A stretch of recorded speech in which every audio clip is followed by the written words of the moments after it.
But I want to show you the impact of the 2 months of rain on one of Kenya's most exclusive neighborhoods. Where I'm standing, you see the water up to my knees is actually part of, this used to be a wall. This is a broken down wall from past flooding. But I want to show you across the wall over on the other side, because that courtyard is completely flooded and the water is higher than my entire height. And I'm 5'9", so that is no small feat. This is one of Nairobi's most exclusive neighborhoods. These are high-end properties, mansions, fancy hotels. We're just a few hundred meters from the UN office in Nairobi, and that is what you see over there.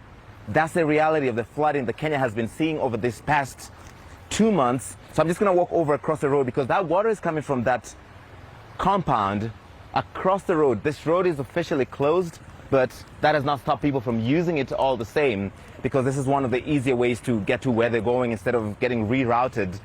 But this is the reality of the flooding, and that is why so many roads are getting closed, so many people are getting evacuated. The government last Friday ordering people to move, mandatory evacuations for places where they're considered to be in fragile ecosystems likely to flood. They identified 178 different dams that are either full or near full that they ordered people to move.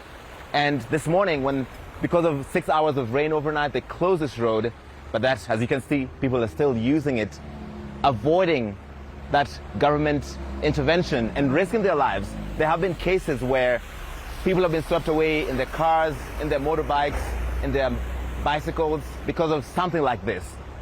Disobeying that government guidance and going through it anyway, not knowing how deep the water is or if there's any sudden change in the currents or anything of the sort. But this is the reality of flooding across the country. This is why so far 228 people have been killed across the country. That is danger.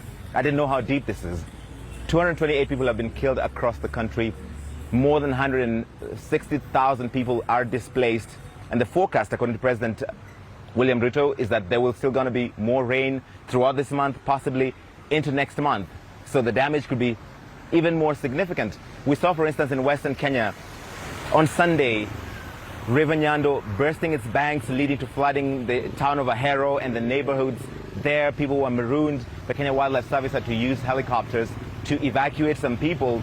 The county government of Kisumu appealing for help because they now have a few hundred more people who are displaced. That is the reality across the country, where the government has set up more than 100 different sites to take care of people who are displaced. Schools have been postponed indefinitely. Public schools across the country will not be opening until further notice, according to the government, just to make sure that learners are safe.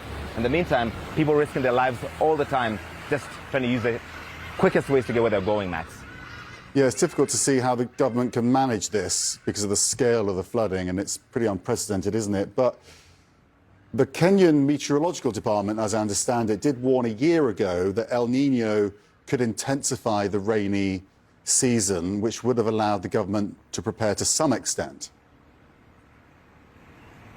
That's absolutely correct. The Kenya Met Department, to their credit, has always warned that we would see enhanced rainfall because of the El Nino weather phenomenon. These warnings have been public. They have made these documents available to government, and that's why there's been so much criticism of the government's response to this. The lack of early warning to citizens to evacuate, the lack of a plan for disaster response as soon as people were, in some cases, the flash floods, where there were mudslides, they were not responded to immediately. So some people died just because the response was inadequate.